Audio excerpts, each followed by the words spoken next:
Alhamdulillahirabbil alamin wassalatu wassalamu ala sayyidil anbiya'i wal mursalin wa ala alihi wa ashabihi ajmain, amma ba'du. Salah seorang dari saudara kita ada yang bertanya atau menanyakan kepada saya tentang beberapa athar yang dia dapatkan dari seseorang yang mengirimkan kepadanya. Athar ini menunjukkan bahwa sebagian salafus saleh, para sahabat dan tabi'in, tidak menyukai adanya bekas menghitam di kening atau di antara kedua mata seseorang, yang dikatakan oleh sebagian orang itu karena sujud, bekas-bekas sujud. Nah, ada athar-athar ini, beberapa athar, dan saudara kita ini menanyakan apakah benar seperti itu dan apa penjelasannya. Baiklah, ikhwah semuanya, saya akan sebutkan di antara athar yang dimaksudkan itu ya. Di antaranya athar yang dikeluarkan oleh Al-Imam Al-Baihaqi di dalam Sunan Kubra dari Salim bin Nadhar. Ia menceritakan seseorang datang kepada Ibnu Umar radhiyallahu anhuma lalu mengucapkan salam kepadanya. Ibnu Umar berkata kepadanya, "Man anta?" Siapa engkau? Maka dia jawab, "Ana hadinuka." Hadin dari hadon, yaitu seorang yang diasuh. Jadi saya adalah anak asuhmu fulan. Lalu Abdullah Ibnu Umar melihat ada bekas hitam. Ada hitam membekas di antara kedua matanya. Jadi di kening, di antara kedua mata itu ada menghitam bekas sujud. Maka Ibnu Umar berkata, "Ma hadzal athar baina ainaik?" Apa tanda atau bekas yang ada di antara kedua matamu?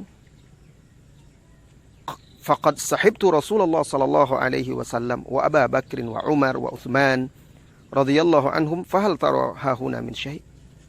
Aku telah menemani atau bersahabat dengan Rasulullah sallallahu alaihi wasallam, dengan Abu Bakar, dengan Umar, dengan Utsman, semoga Allah meridhai mereka semuanya. Fahal tara hahuna min syai'? Apakah engkau ada melihat sesuatu di keningku atau di antara kedua mataku?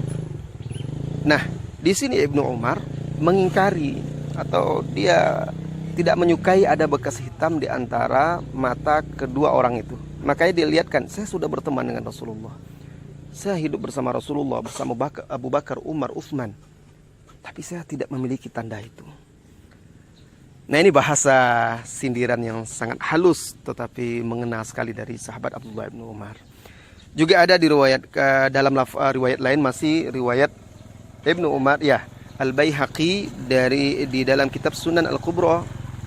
Jadi beliau Abdullah bin Umar ketika melihat ada seseorang yang memiliki bekas hitam karena sujud di keningnya atau di antara kedua matanya, maka dia berkata, "Ya Abdullah, inna suratul rajul wajhuhu." Wahai hamba Allah, sesungguhnya penampilan seseorang itu terletak pada wajahnya. Fala tashin suratak, jangan engkau perburuk atau engkau jadikan jelek penampilan wajahmu. Nah, ini juga menunjukkan beliau tidak menyukainya. Dan hal tersebut juga ada diriwayatkan dari asar-asar dari sahabat lain seperti dari Abu Darda, ya. Kemudian juga ada dari tabi'in seperti dari Mujahid, ya. Mujahid, pernah ada seseorang datang mengadu kepada Mujahid, ada bekas hitam di dahinya. Lalu Mujahid mengatakan, kalau kamu sujud, maka renggangkan tanganmu. Renggangkan tangan maksudnya jauhkan siku dari sisi, dari rusuk.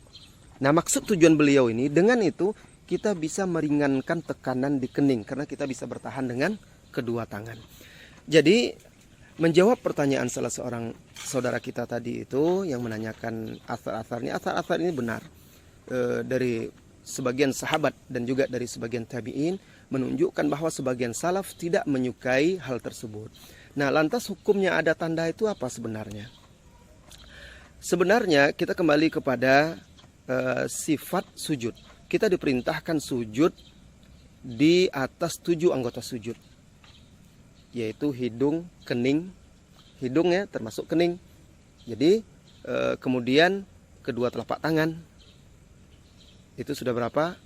Sudah 4, ya. Jadi wajah itu wajah, kedua telapak tangan, wajah itu termasuk hidung dan kening. Kemudian kedua telapak tangan, ya, berarti 3 ya, 3. Kemudian kedua lutut dan kedua kaki tumit ditegakkan, ujung-ujung jari itu menghadap ke kiblat. Nah, ini semuanya 7. Nah, termasuk di sini wajah itu adalah hidung dan kening. Dan kita diperintahkan tamkin, menempatkan wajah itu, kening dan hidung betul-betul menempel di tempat sujud. Nah, kalau orang sering sholat, otomatis kan ada tekanan di sana, apalagi kalau dia sujud itu betul-betul meluruskan punggungnya, tidak terlalu panjang, tidak pula terlalu rapat perutnya ke paha. Jadi ada tekanan ke bagian kening. Nah, otomatis kalau tekanan itu kuat ke bagian kening, maka lama-lama pasti akan membekas. Nah, apalagi kulit orang berbeda-beda, ya mungkin ada kulit yang sensitif. Namun ada perintah dari Rasulullah SAW ketika kita diperintahkan ketika sujud itu untuk merenggangkan tangan kita, lengan kita dari rusuk. Nah, dengan posisi seperti itu kita bisa menumpukan berat kita di kedua tangan itu sehingga bisa lebih ringan, sehingga tidak terlalu menekan di kening. Kalau seperti itu sehingga menjadi ringan tekanan di kening itu dan tidak terlalu berlebihan ditekan, insya Allah tidak akan membekas.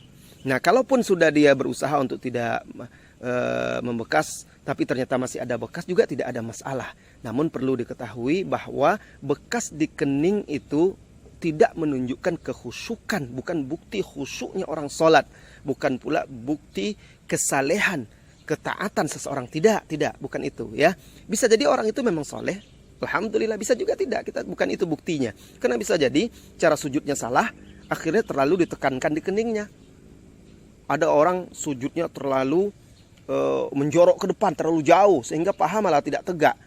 Akhirnya apa? Akhirnya berat badan tertumpu di wajah dan di kening. Tentu lambat laun ini akan membekas. Ada juga orang, Allahu a'lam, mungkin sengaja dia ingin niatnya supaya riya, nampak soleh. Nah, ini juga tidak benar. Ya, jadi bukan tanda itu yang menjadi standar. Kalau ada orang dia tidak ada niat untuk membuat tanda-tanda di keningnya menghitam, tetapi mungkin karena dia terlalu lama dan sering sujud, atau memang kulitnya sensitif sehingga kapalan keningnya, dan niatnya tetap ikhlas, silahkan, tidak ada masalah. Namun untuk menjaga kita lebih ikhlas seperti asar sebagian salaf ini, dan juga kalau sujudnya betul, insya Allah tidak akan terbentuk kapalan seperti itu. Ada orang sebagian batang hidungnya tinggi, bahkan mungkin lebih tinggi dari keningnya. Mau tak mau ketika dia menempelkan hidungnya dan menempatkan hidungnya dengan sempurna serta keningnya di tempat sujud, otomatis di bagian atas hidungnya itu akan membekas. Nah, ini bisa juga, dan ini tidak boleh pula kita berburuk sangka kepada dia, oh itu riya saja, nggak boleh ya. Nah, jadi memang tidak ada anjuran supaya ada tanda itu, dan juga tidak ada larangannya, tetapi ada sebagian salaf tidak menyukainya. Kalaupun memang ada, maka harus berusaha untuk mengikhlaskan niat, karena itu bukan patokan atau tolok ukur kesalehan, ketaatan, dan kekhusyukan seseorang di dalam ibadahnya. Ya, mudah-mudahan ini bisa dipahami oleh kita semuanya. Allahu a'lam bishawab.